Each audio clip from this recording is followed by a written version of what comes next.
Amen. Est-ce qu'on peut s'asseoir un instant?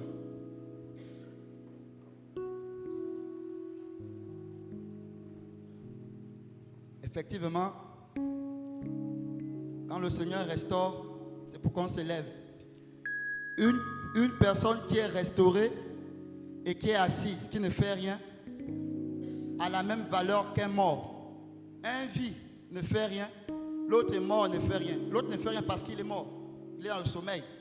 Mais l'autre est réveillé, ne font rien. Les deux ne font rien. Ni l'un ni l'autre, personne ne fait avancer les intérêts du royaume. Or, la restauration, le réveil, c'est pour faire avancer les intérêts du royaume. En réalité, ce que tu cherches, ta quête là, ça doit faire avancer le royaume d'une façon ou d'une autre. Ce que tu cherches là, en réalité, ça doit faire avancer les intérêts du royaume. Oui. Et c'est pourquoi le Seigneur nous restaure, pour que ça avance. Il parle aux évangélistes, aux frayeurs de chemin. Il faut que ça avance. Alléluia. Ça doit avancer. Est-ce que tu peux dire à un voisin, ça doit avancer? Je n'ai pas entendu. Voilà. Le Seigneur insiste sur 1 Roi, chapitre 3. Si on peut revenir.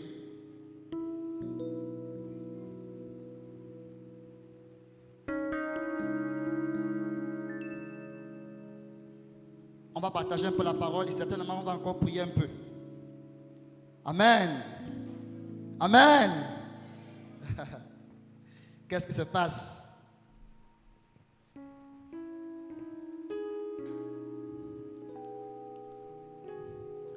Le slogan ou la phrase qui accompagne le programme, c'est jusqu'à ce que. Amen. Et jusqu'à ce que, à des niveaux et à des profondeurs. J'espère que tu n'es pas fatigué de prier. Tu as juste un peu mal au pied. Si tu as un peu mal au pied, c'est normal. Mais si tu es fatigué, là quand même, il y a quelque chose. Parce que c'est jusqu'à ce que. Amen. Jusqu'à ce que. À la mairie, on dit jusqu'à ce que la mort vous sépare. Ici, c'est jusqu'à ce que. Amen. Si on peut m'aider pour la lecture là-bas. 1 Roi chapitre 3. Le verset 17. On va continuer un peu. Je vais lire la parole. L'une des femmes dit: excusez-moi, mon Seigneur, nous demeurions, cette femme et moi, dans une même maison, et j'ai accouché près d'elle dans cette maison. Il arriva que le 3e jour, après que j'eusse accouché, cette femme accoucha aussi. Nous étions ensemble, aucun étranger avec nous dans la maison, à l'exception de nous deux dans la maison. Or, le fils de cette femme est mort la nuit, parce qu'elle s'était couchée sur lui. Elle s'est levée au milieu de la nuit et a pris mon fils à ses côtés pendant que ta servante dormait, et l'a couché dans son sein. Et son fils est mort. Elle l'a couché dans mon sein. Le matin, je me suis levée pour allaiter mon fils, et voici qu'il était mort. Je l'ai identifié le matin, et voici, ce n'était pas mon fils que j'avais enfanté. Amen. J'aimerais vraiment que tu prêtes attention à ce qui va se dire ici. Je pense que le Seigneur veut nous dire quelque chose. Amen. Et je demande vraiment la grâce du Seigneur qui m'aide à retranscrire ce que je ressens dans mon esprit.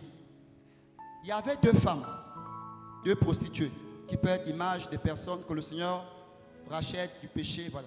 Donc, les 2 personnes ont mis au monde 2 enfants. Certainement, les 2 enfants étaient de même sexe. Certainement. Parce que si c'était une fille et un garçon, automatiquement, ça devait se faire. Donc, certainement, les 2 étaient là. Quand j'ai lu le texte là, j'ai eu mal. Je vous assure. J'ai eu mal au cœur. Je prie vraiment que le Seigneur m'aide à retranscrire ce que je ressens dans mon esprit. Voici une femme qui peut être l'image d'un chrétien. Ton image, mon image. Quelqu'un qui menait une vie sans enfant. Et la personne a réussi à avoir un enfant.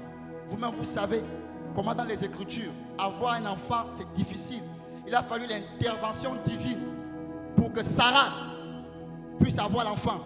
L'intervention divine pour que la mère de Samson puisse l'avoir. Une intervention divine pour que la mère de Jean-Baptiste puisse l'avoir. Et il y a plusieurs cas comme ça, sans compter toutes les femmes qui sont dans la salle là. Vous avez des témoignages, des grands témoignages. Voici quelqu'un qui a peiné pendant des années dans des situations de jeûne, des prières, et la personne a réussi à avoir un enfant qui peut être l'image de quelqu'un que le Seigneur qui a tellement cherché le Seigneur. Le Seigneur a dit, cherche-moi et je me laisserai trouver. C'est comme si tu cherches le Seigneur et tu trouves le Seigneur. Sauf que la manifestation de cette trouvaille-là, c'est un enfant. C'est une grossesse, c'est une semence en toi.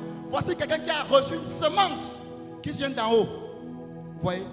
Et à côté, il y avait aussi 2 personnes. Les 2 ont cherché, les 2 ont trouvé et les 2 ont eu des choses. Imaginez un peu 9 mois de souffrance, 9 mois où tu fais des malaises, 9 mois où tu as des insomnies, 9 mois où tu fais des tours dans des hôpitaux, 9 mois où vraiment même ton alimentation a changé. L'ange a dit à la mère de Samson, quand tu seras enceinte, tu ne dois pas manger ceci, cela. Il y a des endroits même que tu ne dois pas aller pendant 9 mois. Imaginez un peu le degré de sacrifice, le degré de privation que la personne, que ces 2 femmes ont subi. Parce qu'il fallait qu'elles puissent enfanter. La première étape, c'était de chercher. Deuxième étape, trouver. Et ensuite, il fallait que le projet arrive jusqu'à l'accomplissement. Et vous savez, il y a des personnes qui peuvent avoir un retard. Et à 3 mois, une fausse couche. Il fallait se maintenir dans une certaine atmosphère, dans une certaine un mode de vie, jusqu'à ce que, alléluia, que l'enfant arrive. Et les 2 ont subi ça. Ouais, non. Ils ont subi les douleurs de l'enfantement. Les douleurs de l'enfantement. Les 2 ont subi ces choses-là. Et elles ont reçu à enfanter. C'est comme si l'une se dise, ah, le plus dur a été fait. Ah, le plus dur a été fait. Non, ça venait de commencer. Parce qu'il fallait que cet enfant-là aille à maturité. Il fallait que ce projet-là aille à maturité. Et il y a beaucoup de projets-là qui sont seulement limités dans des songes, dans des rêves, dans les reçoits, dans les c'est sur toi, dans les je vois une femme dans la pièce là. Ça s'est seulement arrêté là. Alors que ça doit aller jusqu'à maturité. Il y a beaucoup qui se sont arrêtés là. Et je suis sûr que parmi les 2 là, sinon même les 2, mais chacun à son niveau, et on dit le plus dur a été fait. Le plus dur a été fait. Vous voyez? Et les 2 ont mis au monde. Et on va dire qu'ils ont dormi. Les 2 ont dormi. Certainement ce n'était pas le premier jour. Peut-être le 2e ou le 3e jour. Et pendant qu'elle dort, quelque chose qui me choque. Comment un enfant que tu as souffert, tu peux aussi facilement dormir, étouffer l'enfant. Et cette femme dort avec un enfant qui ne pleure plus, avec un enfant qui ne bouge plus. La personne dort. Qu'est-ce qui rassurait cette femme? Que l'enfant était encore vivant. Certainement, c'était la laise, c'était les couches, c'était parce qu'elle était bien emballée, parce que l'enfant était bien couvert. Ça veut dire que c'était maintenant la parure. Alléluia. La parure, le fait de voir jusque bon, certainement, comme il est bien habillé, c'est sûr que, alors que l'enfant était déjà mort. Les 2, l'autre a dormi, étouffé l'enfant. Et il y a une autre qui a aussi dormi et a oublié son enfant. Les 2 ne se souciaient pas de l'enfant. Parce que certainement, le plus dur était passé. Et je nous assure, les réveils, les programmes comme on voit là, c'est pour t'allumer. Le plus dur n'est pas d'avoir le feu. Le plus dur, c'est de garder le feu là. C'est que le feu là ait des conséquences. Amen. C'est que le feu là ait de l'impact. C'est que dans ta maison, dans ton foyer, là où tu travailles, c'est que le feu là ait de l'impact. C'est pourquoi on dit jusqu'à ce que. C'est tout un processus. Et voici quelqu'un qui dort avec un enfant mort. Et voici l'autre qui a son enfant vivant. Mais elle-même elle dort. L'enfant est vivant, mais elle-même dort. Voici quelqu'un qui les promesses sont à la porte, mais la personne est distraite. La personne ne saisit pas. La promesse est là.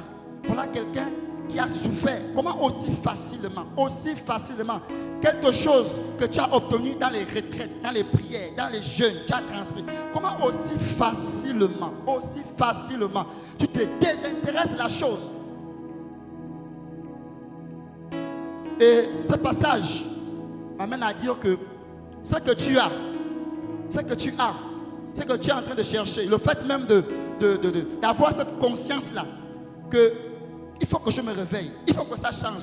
Il y a des gens, il y a des amis, il y a des collègues, il y a des chrétiens, il y a des lieux, que même avoir même cette pensée-là est un danger. Ouais. Et ce que tu négliges, il y a des personnes qui considèrent ça.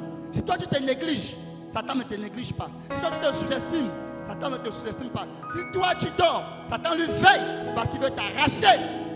C'est vrai que tu as reçu, mais ça peut toujours mourir. C'est vrai que tu as reçu, mais on peut toujours changer ça. Et dans ce cas-là, il y a eu deux choses qui sont faites. Un est mort, un enfant est mort. Mais il y a eu aussi un changement. Vous imaginez un peu le degré. Elle prend son enfant, elle prend l'enfant qui est vivant, et elle change. Je suis sûr que pour que le plan la marche, elle a dû déshabiller l'enfant. Parce que s'il est habillé en rouge, l'autre habillé en jaune, c'est facile que ça se voie. Elle a dû déshabiller l'enfant.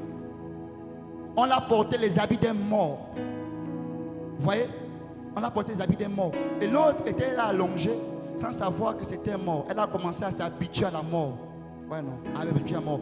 Quand quelqu'un n'est pas réveillé, la personne s'habitue à la mort. Il y a des personnes qui sont habituées à la mort. Ça veut dire que tu reçois une restauration, tu sais que non, ça là, je vais perdre ça. Quand je pars à la maison, là, les enfants vont me mettre en colère, je vais perdre ça. Il y a des gens qui s'habituent à la mort, qui s'habituent au recommencement, qui s'habituent à la médiocrité, qui s'habituent à l'échec, qui s'habituent à la défaite, qui s'habituent à ça. Ça veut dire qu'on va encore faire comment? On va encore faire comment? Qui s'habituent à ce que nous serons comme ça. Et c'est comme ça. Et elle s'était habituée à la mort. Et on avait changé son enfant. On avait changé son enfant. Et pendant que je méditais le passage là, le Seigneur me dit que beaucoup de chrétiens vivent ça. Mais comment ça se fait? Tu reçois quelque chose du Seigneur avec un mode de vie, avec une façon de faire, une façon de réfléchir. Mais les gens viennent changer ça. Comment? Chacun amène sa sagesse, chacun amène ses équilibres, chacun amène son témoignage, chacun amène, et du coup, tu te retrouves seulement à voir seulement, en gros, l'emballage. Mais le contenu a changé. Oh, telle chose, nous en 86, c'était comme ça. Oh, normalement, c'est comme ça. Oh, et tous les c'est comme ça là, ça change la chose. Et du coup, voici quelqu'un qui se retrouve avec un enfant qui n'est pas son enfant. Et les deux dormaient. Mais là où le réveil est bien, c'est que les deux dormaient, se sont réveillés. Quelle que soit ta situation, tant que tu es endormi, pour toi et même pour ton entourage, ça peut être une situation fatale, une situation irrémédiable. Mais quand tu te réveilles, ton réveil amène un changement autour de toi, dans tes pensées autour de toi. Et quand la femme là se réveille, elle allait son enfant. Mais on dit qu'elle fixa attentivement. Amen. Attentivement. Ce sont les signes du réveil. Ce que tu faisais sans te rendre compte. Mais quand tu te réveilles, c'est attentivement. Amen. Attentivement. Elle fixa attentivement. Amen. Et j'aimerais inviter quelqu'un ce soir. Est-ce que tu peux fixer attentivement les promesses que tu as reçues? Est-ce que tu peux fixer attentivement les choses que tu as reçues? Est-ce que tu peux fixer attentivement le milieu où tu te trouves? Est-ce que tu peux fixer attentivement tes projets? Elle fixa attentivement. Ça veut dire qu'il y avait quelque chose. Quand elle s'est réveillée, elle ne voyait pas seulement, elle voyait différemment. Amen. Le réveil, ce n'est pas seulement voir, mais c'est voir différemment. C'est voir autrement.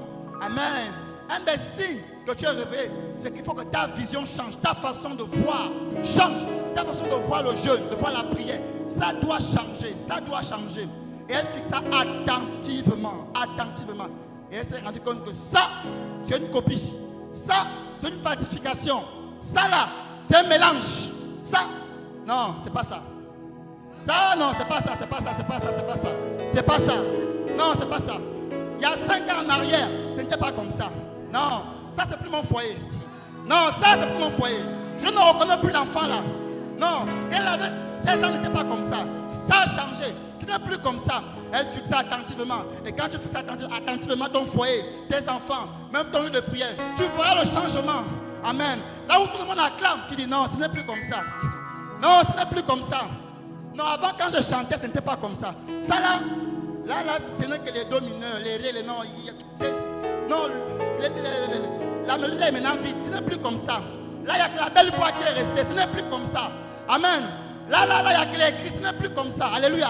Elle fixe attentivement. Et c'est ça le réveil. Il faut que vous fixez attentivement. Là où vous vous trouvez, ta façon de t'habiller, fixez attentivement. Amen. Parce qu'il y a des équilibres bizarres qui ont modifié, qui ont changé. Ouais, non. Il faut attentivement. Amen. Et c'est quand on fixe attentivement que le langage change. Vous voyez, non? Quand on dit trop serre, il faut que ça, jusqu'à ce, ça c'est un langage qu'on fixe attentivement. Alléluia. Voilà, attentivement, attentivement, attentivement. Fixe attentivement, attentivement. Attentivement. Attentivement. Et elle fixe attentivement. Et elle dit non, ça c'est pas mon enfant. Donc, non, si. Non, il dort seulement. Avec tout le boulot, il dort. Avec tout le boulot, il dort. Avant un petit pouce, il se réveille. Depuis minuit qu'il dort. Il est 11 heures. C'est pas mon enfant. C'est pas mon enfant. Cet enfant n'est pas mon enfant. Et voici quelqu'un qui était endormi, qui se réveille avec une rage. Une rage. Alléluia. Et il faut que notre temps de prière change. Il faut que je sois avec rage. Il faut que je sois avec rage. Avec rage. Comme la femme là qui a dit à Seigneur, fils de moi, elle est venue avec rage, malgré elle a touché le pan de sa robe. Comme Bartimée avec rage, avec rage. Elle dit non, ça c'est pas mon enfant. Ça c'est pas mon enfant. Et elle a crié. Et je vous assure, il y a beaucoup de personnes qui font des choses bizarres. Tu fais un premier songe, là où tu as un enfant, 2 semaines plus tard, l'enfant meurt ou on t'arrache l'enfant. Un songe, on donne les chaussures et après on t'arrache les chaussures. Oh, ce sont que des songes, ce sont que des songes, ce sont que des songes. Souvent, quand on allait souvent en mission dans le nord, tu croises une personne, une femme, dit que non, moi j'ai un retard. Dès que j'ai seulement senti comment le verre la pique 2 fois, je sais que ça va sortir. Même si c'est 6 mois, je sais que ça va sortir. Voilà quelqu'un, à chaque fois qu'il y a une promesse, il y a quelque chose se passe. Dès que tu essaies de te réveiller en esprit, il y a un problème qui va surgir, colère, tu retombes. Vous voyez, non? Elle s'est réveillée avec rage. Elle a dit, cet enfant n'est pas mon enfant. L'autre a dit que c'est mon enfant. Elle a dit, moi aussi je ne laisse pas. Et les deux se sont tenus. Et moi j'aime l'insistance de cette femme-là. Elle ne me parle pas beaucoup. Elle dit, ce n'est pas mon enfant. Ce n'est pas mon enfant. Vous savez, quand on arrive jusqu'à ce que, à un certain niveau de prière, la prière ce n'est plus beaucoup les mots. La prière c'est même une seule phrase. Cette situation,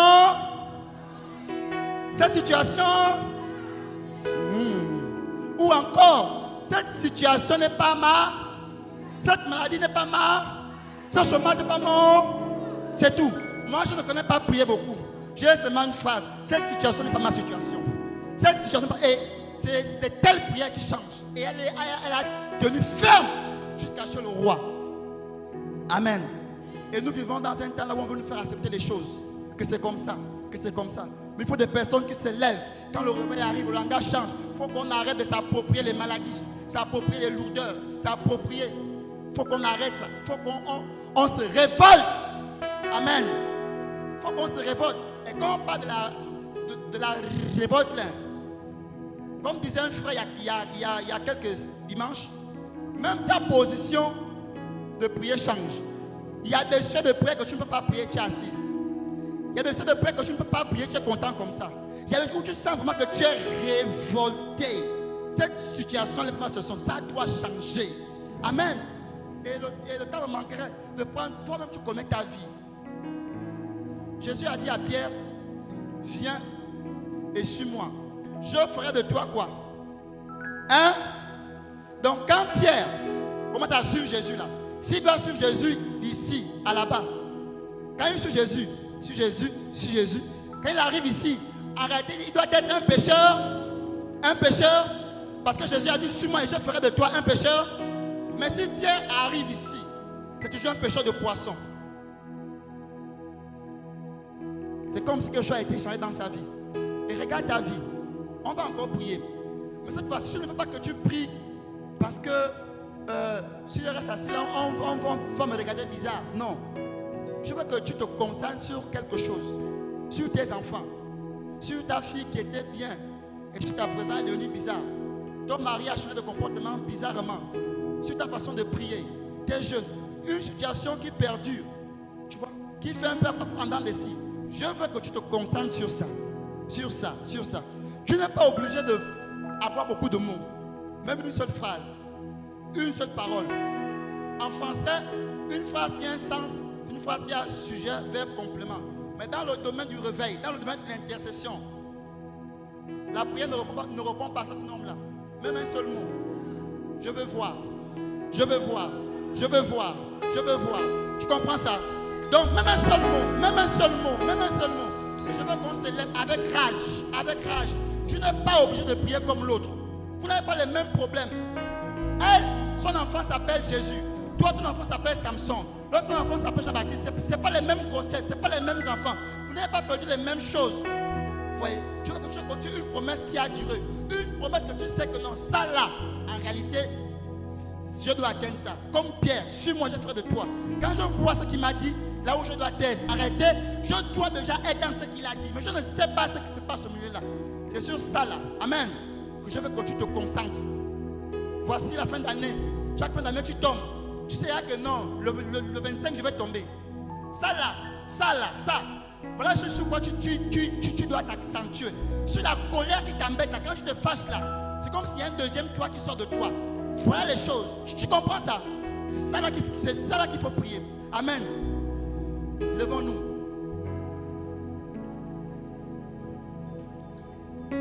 Seigneur, Seigneur, Seigneur, Seigneur, le réveil apporte un changement de mentalité, un changement de parole. Le réveil apporte une prise de conscience. Le réveil aide des personnes à voir comme jamais ils ne voyaient avant. Seigneur, tu as dit à Pierre, suis-moi et je ferai de toi. Père, je t'ai suivi. J'ai reçu une première étape où j'ai reçu la semence. 9 mois, j'ai porté la semence et j'ai enfanté. Mais il y a quelque chose qui se passe dans mon foyer. Il y a quelque chose qui se passe dans ma vie. Il y a quelque chose qui se passe dans ma vie de consécration. Seigneur, je suis là pour que ça change. Je suis là pour que ça change. Je suis là pour que ça change. Je ne suis pas forcément un expert de la prière, un professionnel. Mais je sais, Père de gloire, que tu changes des choses. Je veux que ça change. Je veux que ça change. Je veux que ça change. Je veux que ça change. Comme cette femme s'est réveillée, elle a pris conscience de cet enfant, cette situation, ce foyer n'est pas mon foyer. N'est pas mon foyer. De loin, ça ressemble à mon foyer. De loin, ça ressemble à ma situation. Mais de près, mais attentivement. Ce n'est plus ça, ce n'est plus ça, ce n'est plus ça, ce n'est plus ça, ce n'est plus ça. Père de gloire, je veux que ça change. Je veux que ça change. Je veux que ça change, Seigneur. Je veux que ça change, mon Dieu Père. À chaque fois, tu me remplis. Mais tu as dit que ce n'est pas pour s'asseoir. Je ne sais pas ce qui se passe. Que malgré le feu que j'ai, malgré le feu que tu me remplis, je suis toujours assis. Je ne sais pas ce qui se passe. Je ne sais pas ce qui se passe. Je ne sais pas ce qui se passe, Père. Je veux que ça change. Je veux que ça change. Je veux que ça change. Je veux que